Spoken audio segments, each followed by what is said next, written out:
안녕하세요. 크로스웨이 코리아 예배에 오신 여러분들을 환영합니다.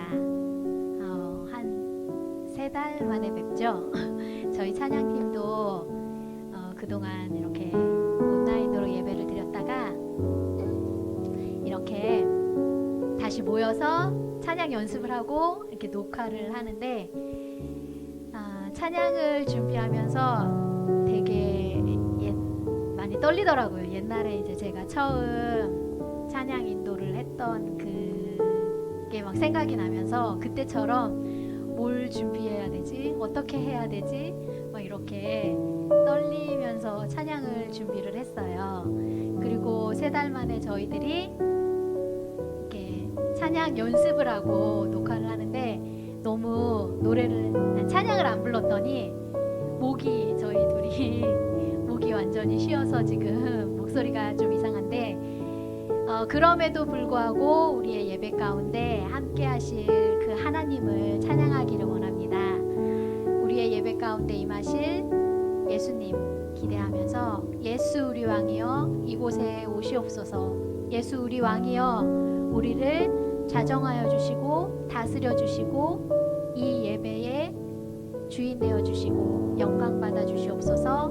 다 같이 찬양하시겠습니다. 예수 우리 왕이여.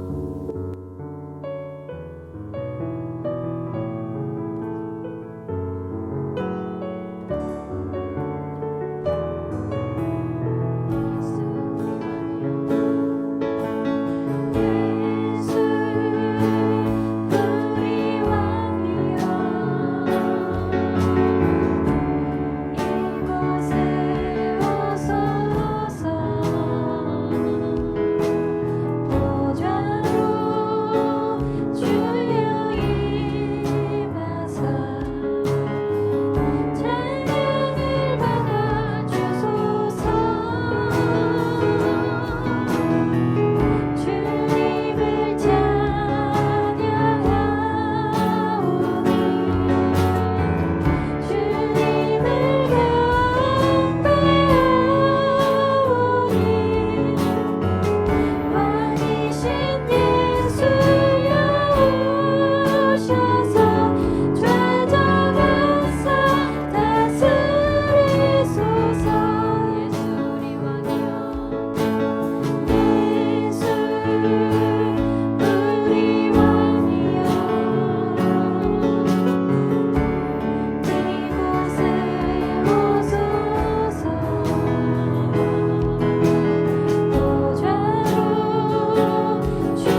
될 수 있도록 하나님 우리 마음을 만져주시고 우리 가운데 일하여 주시기를 원합니다.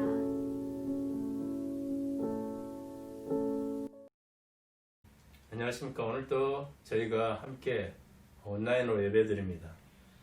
엘리사의 기름 부으심 설교 말씀, 오늘은 6번째 시간으로 구원의 화살이라는 제목으로 은혜를 나누고 싶습니다.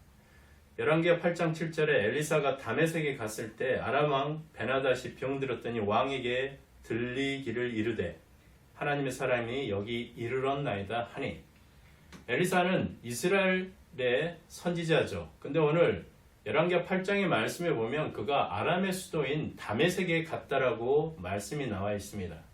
적군의 수도에 엘리사가 갈 수 있었던 이유, 이스라엘을 향해서 아람의 병사들이 공격해 왔을 때 엘리사가 그 아람의 병사들을 죽이지 않고 고스란히 살려서 먹이고 입혀서 오히려 보내는, 그리고 아람 장군이 문둥병에 걸렸을 때 엘리사가 그것을 낫게 해준 그런 이유 때문에 적군의 수도인 다메섹에 엘리사는 특별히 갈 수 있는 여건이 되었던 것입니다. 엘리사가 다메섹에 왔다는 소식을 아람의 왕 베나닷이 듣고 그의 신하 하사엘을 보내서 이제 엘리사에게 무언가를 도움을 청하는데, 베나닷이 죽을 병에 걸려 있는 것입니다. 그래서 군대 장관 하사엘을 통해서 여호와 하나님께 엘리사가 구하여 줬으면 좋겠다, 기도해 줬으면 좋겠다, 뭔가 하나님부터 온 것을 자기에게 알려줬으면 좋겠다라고 부탁을 했고, 엘리사가 기도하는 과정 가운데 이렇게 말하는 것이죠. 너는 가서 그에게 말하기를 왕이 반드시 나으리라 하라. 그러나 여호와께서 그가 반드시 죽으리라고 내게 알게 하셨느니라 하고, 아람 왕 베나닷에 가서 그에게 분명히 이 병에서 낫게 될 것이다. 근데 이 말을 전하는 하사엘 당신은 그가 어떻게 다른 이유로 죽게 되는 것을 알고 있지 않느냐라고 반문하는 것이죠. 그 이유는 즉슨 하사엘이 군대 장관으로 아람 왕 베나닷을 모반하여서 그를 배신하고 이제 아람의 왕이 스스로 되겠다라는 것이죠. 그것을 이미 알고 있는 엘리사가 이제 하사엘을 노려보면서 그렇게 얘기하는 것입니다. 엘리사는 무언가를 보았는데 이제 하사엘이 이제 아람의 왕이 되어서 어떻게 하냐, 가장 강력하고 극랄한 잔인무도한 왕이 돼서 그 이스라엘 사람들을 향해서 이제 성을 불사르고 이제 그곳에 와서 장정들을 넘어뜨리고 자녀들을 벽에 던져버리고 또 아이벤 여성의 배를 가르는 아주 극악무도한 행위들을 저지른다. 그래서 이제 아람 왕이 되어서 이스라엘을 박해하는 가장 혐오할 만한 왕이 되겠다라고 오늘 엘리사가 하사엘에게 말하는 것입니다. 그의 말대로 하사엘은 베나닷 왕을 죽이고 그가 아람의 왕이 되었죠. 그리고 이스라엘을 이제 박해하기 시작하는 것입니다. 정말 악의 뿌리가 생긴 것이죠. 그 악의 뿌리가 생겨서 이제 그 뿌리가 계속해서 확장되어져 가는 과정 가운데 그 중심에 하사엘이 있는 것이죠.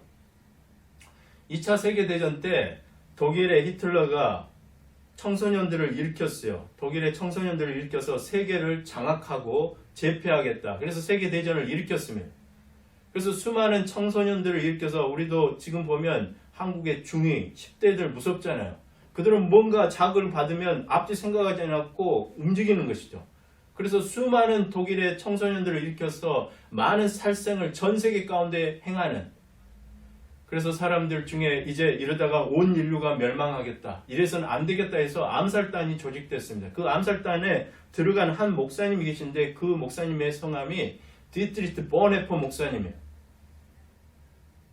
그래서 이제 게슈타포가 이 목사님을 체포하고 신문하고, 그래서 그에게 혐의가 있는 것을 발견하고 암살에 성공하지 못했지만 그것을 하려고 동기를 가지고 어떤 암살단에 함께 동조했던 이 목사님을 이제 감옥에 집어넣어놓고 고초를 주고, 그곳에서 이 목사님이 어려움을 겪다가 이제 그곳에서 교수형을 받는, 그러면서 사람들이 묻는 것이죠. 어떻게 목사님이 암살을 하는 암살단에 들어갈 수 있습니까? 어떻게 살인을 계획하는 그곳에 들어갈 수 있습니까? 라고 했을 때 그 목사님이 말씀하시기를, 여러분이 차를 타고 가는데 갑자기 운전자가 정신이 돌아가지고 운전을 해서 차도로 차를 몰고 가야 되는데 그 차를 전속력을 그걸로 해서 인도를 향해서 인도에 있는 부녀자들이 있는 또 어린애들이 있는 곳을 향해서 질주해 간다면 여러분은 어떻게 할 것입니까?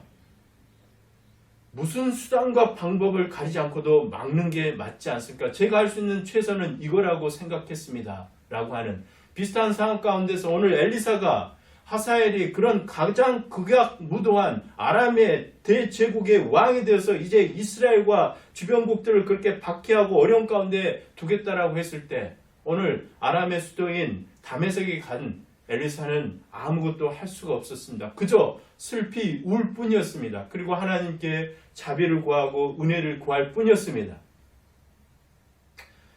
그의 의견대로 하사엘은 아람의 왕이 되고 이스라엘을 박해하기 시작했죠. 성을 불사르고 장정을 넘어뜨리고 어린아이를 집어던지고 부녀자의 임신한 여인의 배를 가르는 그런 참혹한 일들을 계속 벌이고 그 아람의 제국들이 그러한 일들을 계속해서 반복해 가니까 이스라엘 왕 요아스가 더 이상 버틸 수가 없어서 엘리사를 찾아왔죠. 엘리사가 죽기 전에 이제 그 요아스 왕에게 이렇게 얘기합니다. 이르되 동쪽 창을 여소서 하여 곧 열매 엘리사가 이르되 쏘소서 하는지라 곧 쏘매 엘리사가 이르되 이는 여호와를 위한 구원의 화살 곧 아람에 대한 구원의 화살이니 왕이 아람 사람을 멸절하도록 아합에게서 치리이다 하니라. 왕이시여 문을 열고 창문을 열고 동쪽을 향해서 화살을 쏘라는 것입니다.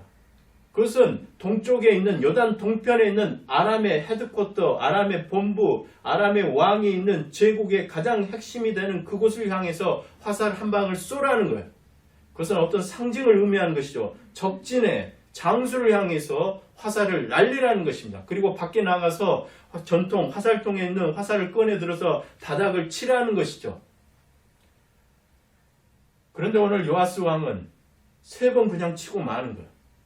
엘리사가 화가 나는 것입니다. 어떻게 적군을 완전히 섬멸하고 진멸해야 되는데 오늘 하나님께서 우리에게 기회를 주시고 함께 하시면 믿음으로 하면 이것들이 분명히 될 것인데 이 왕이 아람을 생각해 보니 벌벌벌 떠고 우리에게 그렇게 할 만한 능력이 되지 않는다 해서 그냥 3번 덕적적 치고 마는 것입니다.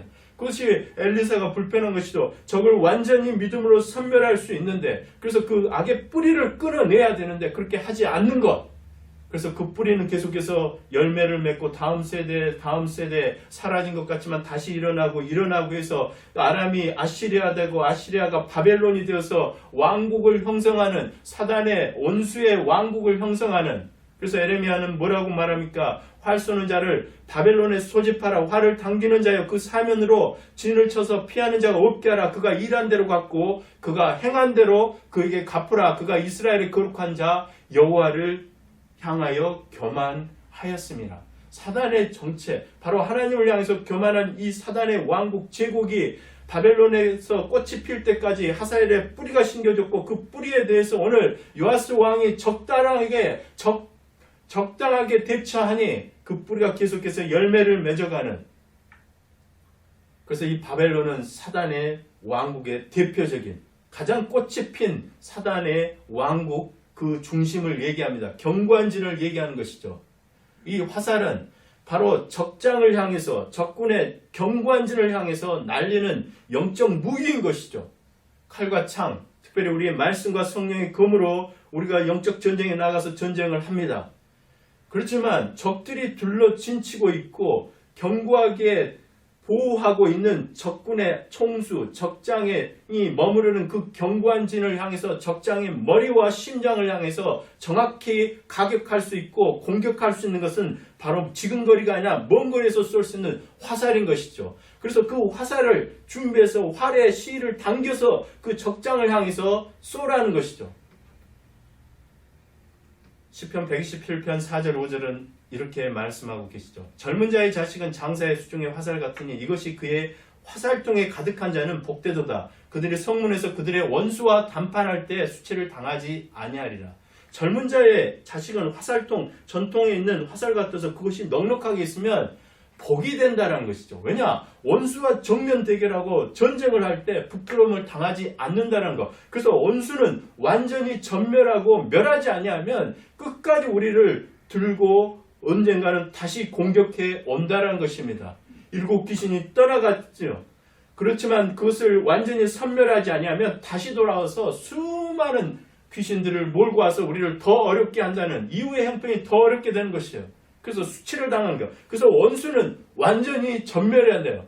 우리가 영적 전쟁에 가서 적당히 3번 화살 들고 쳐가지고 그냥 이것저것 좀 승리했다, 전투에 승리했다는 것으로 만족해서는 안 되고 원수는 완전히 섬멸해야 돼요. 우리는 전쟁에 완전히 승리했다는 것을 우리가 믿음으로 취할 필요가 있는 것이죠. 어디서 우리가 그런 믿음이 나옵니까? 창세기 3장 15절에 내가 너로 여자와 온수가 되게 하고 내 후손도 여자의 후손과 온수가 되게 하리니 여자의 후손은 내 머리를 상하게 할 것이요 너는 그의 발꿈치를 상하게 할 것이니라 하시고, 바로 온수가 발꿈치를 상하게 하죠. 여자의 후손이신 예수님을 십자가에 달아놓고 그분을 죽게 하심으로 사망을 가져온 것으로 그가 발꿈치를 상하게 하지만 결국 여자의 후손 예수님께서 십자가에서 죽으셨지만 부활하심으로 원수의 머리를 가격하는, 원수의 머리를 상하게 하는 그러한 놀라운 승리, 완전한 승리, 원수가 완전히 멸하는, 원수의 총수인 사단이 멸하는 전쟁에 완전히 예수님의 이름으로 승리하는 그 믿음을 우리에게 주셨기 때문에 우리는 원수를 멸할 때 적당하게 그냥 대처할 것으로 끝나지 아니고 완전히 섬멸하는, 그래서 수치를 당하지 않는 일이 우리 가운데 분명히 있어야 될 줄로 믿습니다. 그러면 어떻게 해야 원수를 완전히 멸할 수 있겠습니까? 원수의 적장을 어떻게 해야 섬멸하겠습니까? 적당히 칼과 창으로 우리가 말씀과 기도로 또 성령으로 싸우고 배틀 가운데 있지만 정말 이 전쟁의 완전한 승리는 적군의 머리를 향하여서 날아가는 강력한 화살인데 어떻게 해야 그 화살을 쏜 것입니까? 시편 8편 2절에 주의 대적으로 말미암아 어린아이들과 젖먹이들의 입으로 권능을 세우시며 이는 원수들과 보복자들을 잠잠하게 하려 하심이니라. 원수와 보복자들을 잠잠하게 하는 것, 그것은 어린아이의 젖먹이의 입에 권능이라 하겠습니다. 어린아이와 젖먹이들을 바로 화살통 속에 있는 그 화살과 같은 그 파워가 있고 능력이 있는데, 어린아이와 젖먹이와 같은 신앙을 갖는 사람들, 그 믿음을 가진 사람들, 어린아이의 신앙이 어떻습니까?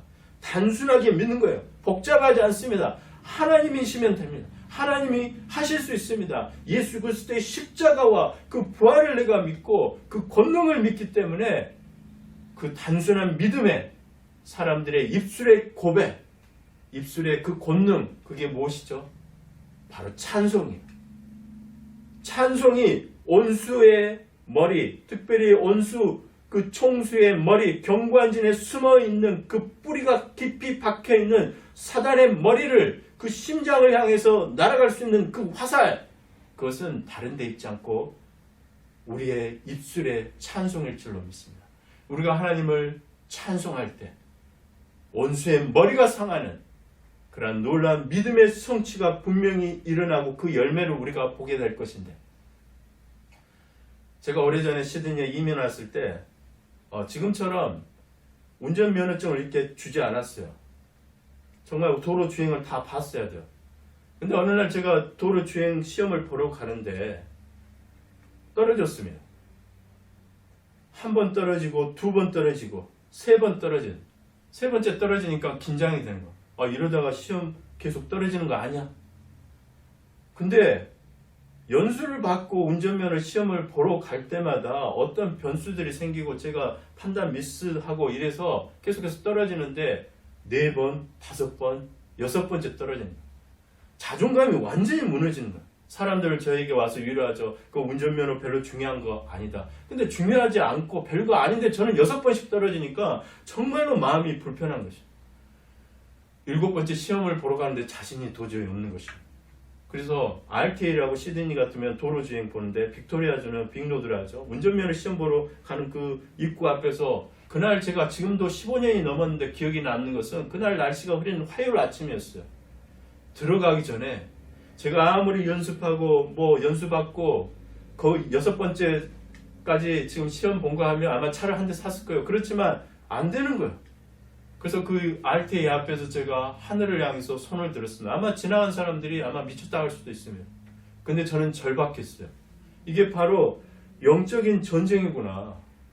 내 두려움과 근심과 뭔가 꼬여있고 뭔가 얽혀져 있는 이 복잡한 것 안에 하나님이 오셔서 도와주시지 않으면 안 되겠구나. 그래서 오늘 저는 그 자리에서 그렇게 하나님을 찬양했습니다. 하나님이 온 땅을 다스리십니다. 이곳 가운데서 통치하고 다스리시고 그리 아니하실지라도 제가 하나님을 경외하고 예배합니다. 라고 하나님을 찬양하고 운전면허 시험에 임했죠. 근데 정말 하나님이 도와줬어요. 여러분 운전면허를 7번 보시면 아마 제 심정을 이해하실 수도 있을 것 같아요. 정말 하나님이 도와주시는 게 인스트럭터가 그러는 거예요. 제가 한국인 친구가 있다. 그러면서 어찌됐든 간에 저를 시험에 붙여주려고 노력하는 것 같아요. 제 느낌인지 모르겠지만. 그래서 2번의 위기가 왔죠. 라운드 가서 막 지나는데 앞에 차가 왔길래 제가 너무 급브레이크를 밟아서 차가 갑자기 멈추는, 이렇게 해서 또 떨어지는 거 아니야? 좀 가는데 앞에 차가 멈추길래 제가 어떻게 해야 되나 망설였습니다. 옆으로 피해서 이렇게 가야 되나? 가만히 있자니 안 될 것 같고 움직이자니 뭔가 걸리고. 근데 인스트럭터를 가만히 보니까 말은 하진 않죠. 부정행위를 할 수는 없잖아요. 그러면서 제가 가는지 안 가는지를 유심히 보면서 제가 가려고 하면 뭔가 긴장하면서 앞을 쳐다보는 것입니다. 저는 그렇게 해석이 되죠. 말은 하지 않지만 가면 안 된다는 걸 얘기하는 것 같기도 하고, 그러자니 가만히 있으면 또 안 될 것 같고, 이렇게 망설여하는 과정 가운데 앞에 차가 가길래 서서히 그냥 뒤를 따라갔습니다. 그리고 면허 시험이 끝났죠. 그러면서 그 인스트럭터가 나중에 저한테 그러는 거야. 아마 그때 왼쪽에 신호 놓고 갔으면 그냥 또 페일이라고. 하나님께서 우리를 도와주시는 거죠. 우리의 능력과 우리가 할 수 있는 게 한계가 있고, 절박할 때 우리가 하나님을 찬양하고 경배할 때 이 싸움이 우리의 힘과 능의 싸움이 아니라 오직 성령의 능력으로 우리가 이길 수 있는 싸움인 것들을 우리가 고백하고 나가는 것, 그런 바로 입술의 권능, 바로 찬송을 통해서 하나님께서 온수의 머리, 적장의 머리를 가격할 수 있는, 온수의 머리를 상하게 할 수 있는 권능을 우리 가운데 이미 부어주셨을 줄로 믿습니다. 이 시대에 코로나 바이러스가 전 세계에 흩어졌어요. 정말 이것이 정말 완전히 치유될 수 있을까? 수많은 일들이 있죠.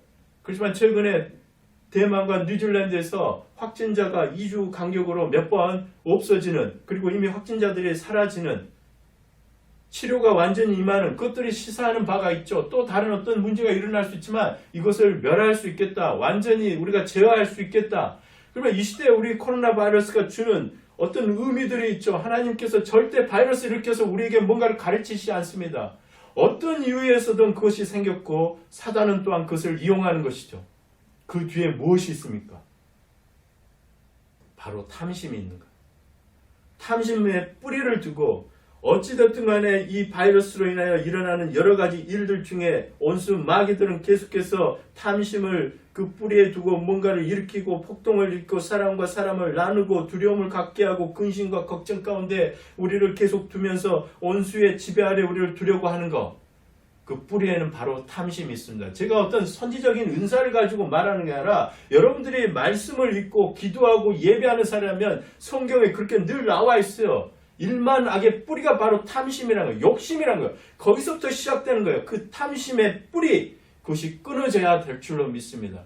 그래서 우리 이 시대에 우리가 이 탐심에 대해서 믿음의 사람들은 반드시 반대 정신을 갖고 살아야 하는데, 탐심, 욕심의 반대가 무엇입니까? 어떤 사람들은 청렴 결백이라고 하죠. 나는 적당히 만족하면서 산다. 나는 욕심 없어. 그건 믿음의 사람들의 고백이 아니요, 탐심의 반대는 청렴 결백이 아니라 찬양입니다. 우리 입술의 찬송입니다. 우리 마음에서 오는 어린아이와 같은 순수하고 단순한 믿음의 마음에서 나오는 찬송이 바로 탐심을 꺾을 수 있는, 이 시대가 주는 이 바이러스가 가지고 있는 그 뿌리 안에 계속 스며져 있어서 온수가 계속해서 그것을 이용하는 그 뿌리를 끊어내는 것, 완전히 멸하는 것, 그 탐심을 멸하는 것은 우리의 찬송일 줄로 믿습니다. 여호사밧이 전쟁터에 나갈 때 군인들 앞에 찬양대를 세웠어요.